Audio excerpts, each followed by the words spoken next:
Voilà, donc ce soir, drôle d'idée, pensez à Saint-Médard-en-Jalles en 2050. Alors on peut penser au départ que 2050 c'est très loin, et puis en fait 2050 ça n'est que dans 30 ans, et donc dans 30 ans ça va aller vite, il faut y penser dès maintenant.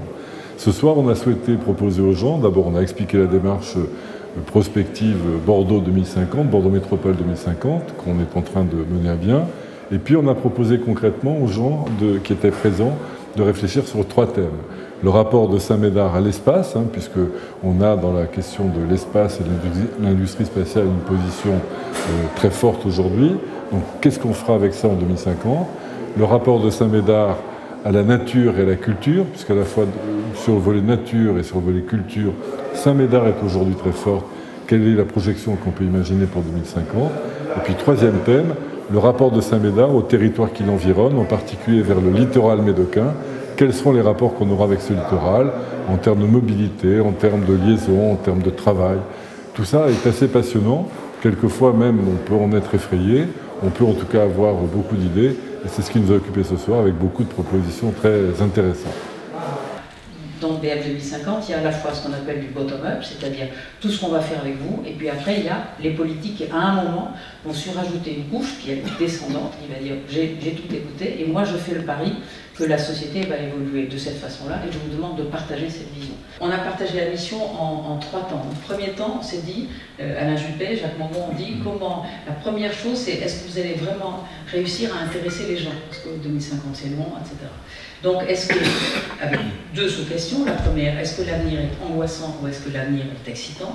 Et deuxième sous-question, qu'est-ce que vous êtes prêt à faire pour que la société de vos enfants, de vos petits-enfants, ce soit une société agréable pour eux, durable, bienveillante, etc. Et donc, pour essayer d'avoir ces réponses-là, on s'y est pris de 3 façons différentes. Première façon, nous avons élaboré des questionnaires qui ont été gérés par l'IFOP. La deuxième phase, qui a été concomitante, vous l'avez peut-être vu à Saint-Médard, on a pris un camion, on l'a baptisé pompeusement Camion du Futur, et on l'a envoyé sur les marchés. Et une phase de concertation, alors les 12 communes de la rive droite ont fait une concertation commune, d'où il est ressorti qu'ils voulaient parler du travail, ils voulaient parler de la mobilité bien sûr, ils voulaient parler de la nature. En idée générale, après on va un petit peu plus dans le détail, en idée générale on a eu beaucoup de remarques sur l'intergénérationnel, sur l'accès total, libre et gratuit à la culture et sur le hors les murs.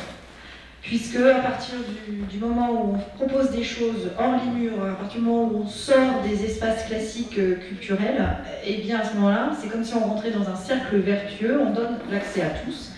Mais l'accès à tous, il faut que ce soit libre, etc. etc.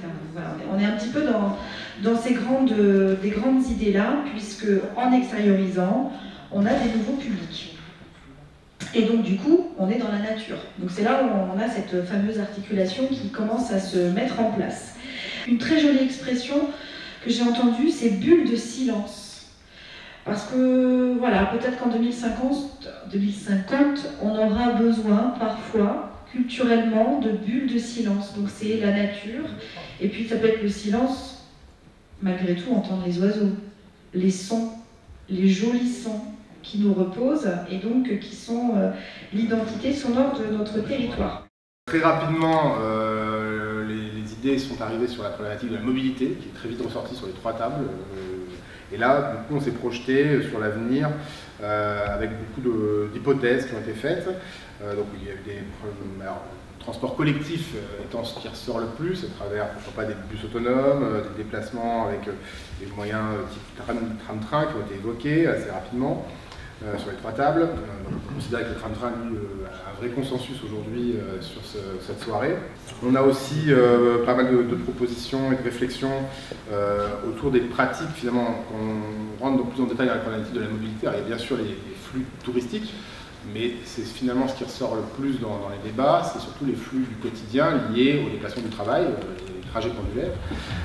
Et là, il y a beaucoup de réflexions qui ont tourné autour du travail demain aussi, c'est-à-dire qu'effectivement, est-ce que le télétravail va grossir, ce qui du coup limiterait les déplacements du quotidien.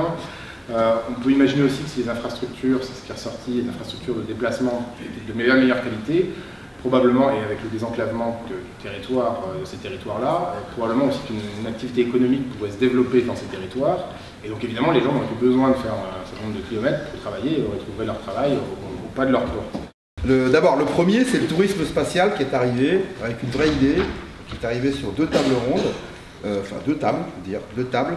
Tourisme spatial, comme en fait, on part du principe que le tourisme spatial qui est naissant pour l'instant, mais qu'il y a de plus en plus d'acteurs qui y vont, ça veut dire que s'ils y vont, le privé, c'est qu'il y a certainement une activité économique, en tous les cas intéressante, et puis ça fait rêver, donc on peut imaginer que le tourisme spatial va développer, outre son activité, des nouveaux métiers. J'ai envie de dire, l'inscription dans le paysage national de Saint-Médard, qu'il est déjà sur le spatial, bah, ça peut être aussi, pourquoi pas, jouer dans la cour des grands sur la partie formation des centres de formation des spationautes.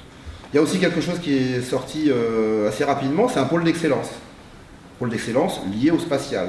Un autre thème, alors très intéressant, et moi j'aime beaucoup personnellement, c'est tout ce qui va être technologie, transfert, ce qu'on appelle le transfert technologique, entre les activités du spatial vers la santé, et même plus loin vers ce qu'on appelle la silver economy.